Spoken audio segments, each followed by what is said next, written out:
Meet the familiar. Roomba's creator is building an emotional robot that could change how we interact with machines.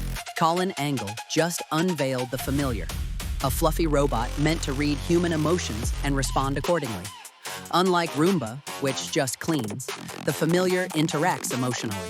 Angle emphasizes a shift in human-robot relationships, aiming for the machine to actually care about its owner. This could revolutionize care for aging loved ones.